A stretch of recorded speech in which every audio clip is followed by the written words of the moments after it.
I'm in such a mess right now, and I feel so embarrassed even talking about it. I mean, it's pure humiliation. There's no other way to describe it. My wife, of 7 years, is cheating on me with my stepdad. Yeah, my wife, Cyia, is sleeping with my mom's husband. It's the kind of thing I never thought would happen in a million years, but here I am. I'm 38 years old, married for 7 years to Cyia, who's also 38. Things were fine between us, mostly. Like any relationship, we had our ups and downs, but the low points were mostly because Cyia always thought I was too attached to my mom. She used to call me a mama's boy, and honestly, she had a point. I wasn't going to deny it. But my mom was a huge part of my life. She passed away 2 years ago, and even though it was painful, I'm glad I was able to love her the way she deserved. She was a single mom and raised me all on her own. She sacrificed so much for me, always going above and beyond to make sure I had everything I needed, even when it meant giving up her own comfort. She was incredible. Then, about 10 years ago, my mom met Andrew. He was in his early 50s, divorced, and a bit older than what I expected her to go for. But she loved him, so they got married. Honestly, I never understood why she chose him. To me, he was just, well, not my kind of guy. I never really accepted him as a father figure, even though I never told my mom that. I guess it just felt weird. I visited my mom twice a week, and Andrew was barely a part of that. Our conversations were always surface level, greetings and a smile, nothing more. After my mom passed away, I pretty much wrote Andrew out of my life. I didn't reach out to him. I didn't see the point. But then one day, things took a turn. I was driving home from work when I saw something that stopped me dead in my tracks.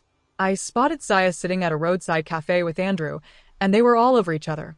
I mean, they weren't just chatting. They were physically close. Too close. It wasn't a friendly thing. Andrew had his arm around Cyia, and they were talking in a way that felt more than just two people having lunch. It felt intimate. I don't know how else to describe it. The body language didn't match what I expected. It was like they were comfortable with each other in a way I couldn't understand. I was in my car, parked nearby, trying to wrap my head around what I was seeing. I didn't even know what to think. I didn't confront Cyia right away. I drove home and tried to push it out of my mind. But I couldn't. I felt like something was off. I didn't know what to do, so I decided to bring it up. When I did, Cyia went pale. She had no words for a moment, and then she tried to explain. She said that she'd bumped into Andrew by chance, and he'd offered to have lunch with her to talk about how he was coping with losing my mom. She said he was lonely and grieving, so she was just trying to comfort him. She even mentioned that he'd held her hand during lunch, but it didn't sound like what I had seen. What I saw wasn't comforting. It was something else entirely. I didn't tell her exactly what I saw, but I didn't buy her story. I knew something wasn't right. So I decided to do some investigating on my own. Cyia works as a nail artist at a beauty salon, and she's usually off on weekdays, working weekends instead. This wasn't a big deal, but lately, she'd been working more, and I started to feel like she wasn't really giving me any attention. We'd been fighting about it, her saying I was being needy, me just wanting some time together. After my mom died, Cyia would always say that she couldn't be there for me the way my mom had been, but it wasn't like I was asking for the same thing. I just wanted to feel like I mattered to her. But then I saw her with Andrew, and that just made everything worse. It added fuel to the fire. Things were already tense between us, but this felt like betrayal. A few weeks later, it was Thanksgiving. Cyia insisted we invite Andrew over to our house. I was shocked. I didn't understand why. She said he had no one else, and that he was alone, so we should be the ones to invite him. I reminded her that she had never once invited him when my mom was alive, but she came up with some excuse about how they had each other to celebrate. This year was different because Andrew was alone. I gave in. I didn't want to make a scene, but honestly, I agreed because I wanted to see how they would behave when I was around. The dinner was awkward. I didn't like him, and I could feel the tension. Cyia kept trying to make small talk, but it was forced, and I didn't want to be there. We ate in silence, and it was like the elephant in the room was just there, staring us down. It wasn't until later, when I decided to confront Cyia about everything, that things started to spiral. I felt like I was losing control. I wanted answers, but I didn't want to be too direct. Instead of fighting with her, I thought I'd figure it out on my own. I had an idea. I didn't want to just ask her outright, because I knew she'd get defensive. So, I planned to track her movements.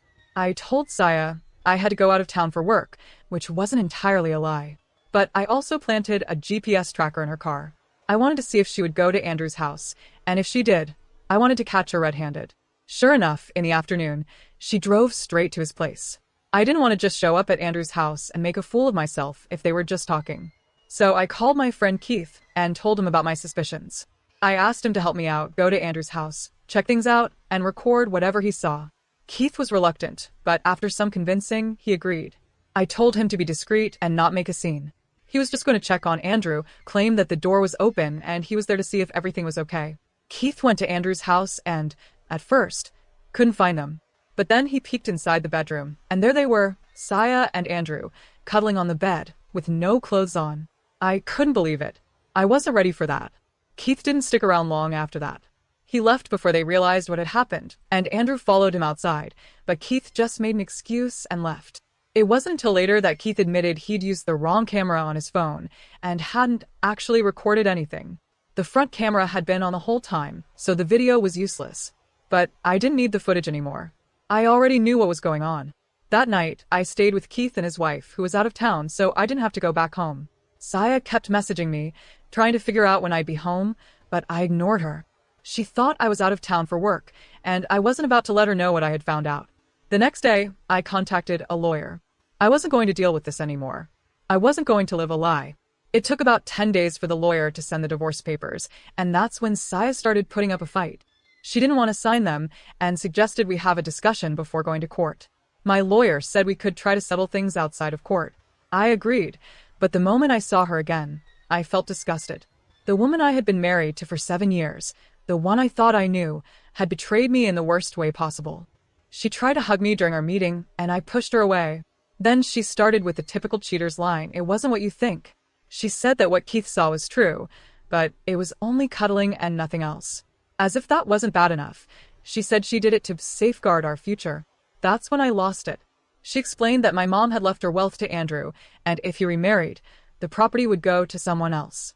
So she'd been getting close to him, thinking it would benefit us. She wanted me to forgive her, but I was beyond done. I couldn't believe it. She wanted me to believe that she'd been sleeping with my stepdad to ensure I'd get my mom's house. The whole thing made my head spin. But here's the kicker. Cyia didn't know that I never actually transferred the house to my name. After my mom passed, I left the ownership in her name. It wasn't because I didn't want to. I just didn't have the money at the time to handle the transfer. I was glad I didn't do it, though, because now I knew Cyia was after the property. She tried to offer me a deal. If I didn't divorce her, she'd get Andrew to gift her the mansion. She was so sure of herself, like I'd just let her walk all over me. I laughed at her and told her I wasn't interested in her offer. The mansion wasn't worth it. I didn't need her. I didn't need her manipulation or her lies. And as for Andrew, well, he was out of her life for good. I don't know what was going through her mind. Maybe she thought she could save herself from the embarrassment, but it didn't matter. She was done, and I was feeling relieved. The divorce was finalized soon after, but I still couldn't shake the feeling that she had no idea just how badly she had messed up. So you remember how I was dealing with Cyia? Yeah, well, it's not over yet. After all the drama with the divorce, I thought things would calm down, but nope. Life had other plans. As you can imagine, the whole situation with the house was just the beginning of it all. I had this sense of satisfaction after everything was finalized. Cyia had no idea what was coming. Once the divorce papers were signed and sealed, I was ready to watch her reaction when she found out that my mom's mansion was mine now. But I wasn't about to let her have the satisfaction of just knowing how it all played out quietly. No, I wanted to make sure she knew that the life she had been dreaming of, the one where she gets my mom's mansion, was all just that, dreams. I wasn't going to make it easy for her. So I texted Andrew. I needed him to know exactly what Cyia had been up to behind his back. I sent him all the juicy details of her confession. He responded like I knew he would. "You do know your mom's will leave the mansion to you, right?" I was like, "Yeah, I have the will, but she doesn't know that. She's probably going to ask you for the house." Andrew, ever the clueless one, had no idea what was going on. He said something about how Cyia had been asking him about his will recently, wondering who was going to get his inheritance, but he didn't really pay much attention to it. The guy had nothing to his name, so it didn't exactly strike him as suspicious at the time. I wasn't trying to help Andrew out by spilling the beans. I just wanted to burst Cyia's bubble. I knew she was probably fantasizing about having this massive mansion, and I found it funny that she thought Andrew could make that happen for her. A few days passed, and then Cyia called me. I almost didn't pick up. I usually don't engage with her anymore, but something told me this was going to be good. She was yelling from the other end of the line, furious. She started going off about how I didn't tell her that my mom had willed the mansion to me. She was upset that she had been helping Andrew with his lonely old man act, thinking she was going to get the house out of it. I couldn't help but laugh at her tirade. It was all so predictable. I just told her, "Thank you so much for everything, and good luck with your little act. I hope it works out for you." And then I hung up, blocking her right after. She had no idea what hit her. But of course, it didn't end there. A couple of days later, I got another call. This time, it was from an unknown number. I knew who it was. Cyia was calling me from someone else's phone, probably a friend or someone she knew. She told me Andrew had broken up with her. She was practically crying on the other end, saying that he'd figured out her game, that she had been after him only for the mansion, not because she cared about him. She kept going on and on about how she was just trying to help him with his loneliness, but now that the truth had come out, he dumped her. She was calling Andrew every name in the book, claiming he'd turned against her after she'd given him everything. Honestly, I wasn't surprised. It's exactly what I thought would happen. It made me laugh even harder when she said she had been doing it all for me, helping Andrew so she could get the mansion for me. Sure, Cyia, I totally buy that. Such a selfless act. But of course, she didn't stop there. She kept trying to get to me, showing up at my house, my office, and even public places I frequented. It was like she couldn't take a hint. The worst part was when she showed up at my gym and tried to corner me there. I honestly couldn't believe how far she was willing to go. It was a nightmare, but I ignored her completely. I treated her like a stranger, and that's exactly what she was now. The divorce was over, and there was no need to deal with her anymore. After all that, I thought the worst was behind me. I thought Cyia had finally gotten the message, but nope. It turned out things weren't quite finished. It all came crashing back when I decided it was time to officially transfer the mansion into my name. I had been putting it off for a while, mainly because I didn't have enough savings to cover the costs of the transfer. But after 6 months of being free from Cyia and Andrew, I had saved up enough. My expenses were lower since I didn't have to pay for things I didn't need anymore, and I had a little bit of a financial cushion. So I finally got the ball rolling. Before I made the transfer official, I let Andrew know. He wasn't living in the mansion anymore anyway after everything that had gone down with Cyia. Still, I thought it would be courteous to tell him what was going on. Andrew was quick to take his stuff out of the house, and he made me the admin of the security system. It wasn't like I was asking him to leave. It was just that he wasn't needed there anymore. I had the house cleaned up, painted, lawn mowed, the pool cleaned. It wasn't exactly a small task, but I was finally ready to make the house my own.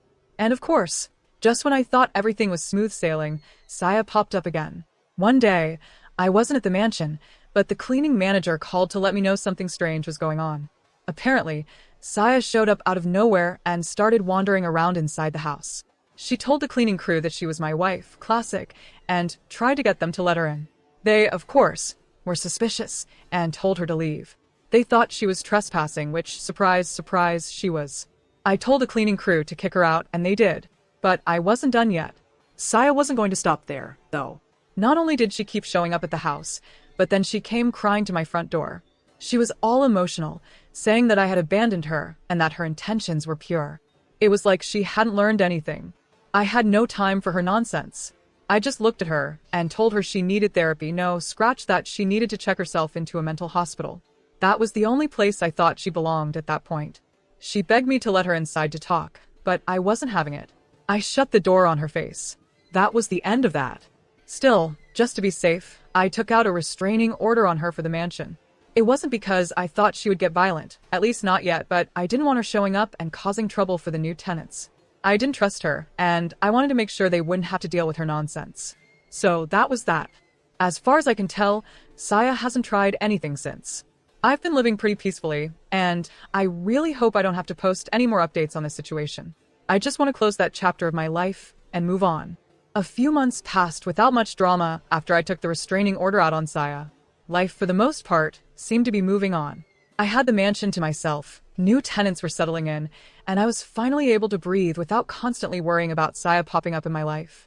It was almost like I could finally put all that behind me. But then one day, out of nowhere, I got a message from Andrew. The guy was still a little out of touch with reality, but he had a way of reaching out to me whenever something big happened. He wasn't one for long conversations, but his messages always carried a certain weight. I opened the text, and it was simple. Cyia's gone. She's in the hospital. Thought you'd want to know. At first, I just stared at my phone. My brain didn't want to process it. Cyia? In the hospital? What could have possibly happened? The last time I had heard anything from her, she was still out there crying on my doorstep, calling me the devil for not giving her a chance to explain herself. She had refused to accept that the game was over, that her whole plan had fallen apart. I didn't know what to think. I wasn't sure if I even cared. But something about the message nagged at me, so I ended up calling Andrew to find out more. "Yeah, it's bad," he said, his voice a little shaken. She didn't take things too well after you moved on. After the whole thing with the mansion, she kept trying to reach out, trying to get you to come back to her. And then I don't know, she snapped. Apparently, Cyia had been spiraling for a while. After I cut her out completely, it seemed like she couldn't deal with the rejection. She didn't have the mansion, she didn't have me, and now Andrew had also cut ties with her. The people she'd counted on to fulfill her selfish dreams were all gone. She couldn't handle it. I tried to feel something, anything, but honestly, all I felt was a strange numbness. Cyia had made her own choices. She had played the game with no rules, expecting things to go her way. And now, it was all crashing down on her. Andrew told me that she'd been showing up at his apartment late at night, knocking on his door, pleading with him to take her back. It was beyond desperate, and in the end, it was too much for her to bear. Her need for the mansion, her need for validation, her need for something that was never truly hers, none of it was enough to save her. He didn't go into too many details, but from what I gathered, it sounded like she had a breakdown. One night, she had gone out drinking, something she had started doing more often in the months after everything fell apart. She'd been out for hours, drinking heavily, when she ended up getting into a car accident. The police report said it was a hit and run, but Andrew suspected it was just a matter of time before Cyia lost control of herself. She was in a coma for a week. It was touch and go the whole time. Andrew and I both knew, deep down, that Cyia had pushed herself too far. The mansion, the inheritance, all of her plans, it was like she thought they were owed to her. She was never able to come to terms with the fact that it wasn't going to happen, that life wasn't going to hand her the keys to my mother's mansion or my life. When I heard the news that she'd passed, there wasn't a wave of relief or triumph. There wasn't even anger. It was just sadness, but not for her. I felt bad that her life had gone the way it had. It's not like I ever wished anything bad upon her. I wanted her to be happy, but she couldn't see beyond her own selfishness. Her obsession with the mansion, with my life, had consumed her until there was nothing left. I guess in the end, Cyia was just a product of her own making. She thought the world owed her something, and when it didn't give it to her, she couldn't accept that it was time to move on. I suppose it's tragic when you look at it that way, but I wasn't going to let it ruin my life or hold me back from moving forward. I knew there would always be a part of me that would wonder what could have been. What if she had never tried to manipulate Andrew or lie her way into getting the mansion? What if she had just been a little more patient, a little more understanding? Could she have turned things around? But then I realized, it didn't matter. Cyia had made her choices, and I had made mine. And there was no going back. I didn't go to her funeral. I couldn't bring myself to face it. I didn't feel the need to pretend like I was mourning someone who had caused so much chaos in my life. So I stayed away. I stayed in my own world, focused on the things that truly mattered, my family, my future, and the people who had always been there for me. The mansion, my mom's mansion, was finally mine to keep, and I wasn't going to let anyone, not even Cyia, take that away from me. I guess sometimes things happen for a reason, and Cyia's tragic end was just a result of a life lived in the wrong way, with the wrong intentions. Now, I've moved on. I've learned from the chaos. And as for Cyia, well, I hope wherever she is now, she's finally at peace. It's the only thing I can hope for her at this point. But as for me, I'm good. I'm finally free. Thank you for watching this video. Don't forget to subscribe and hit notification bell to stay updated.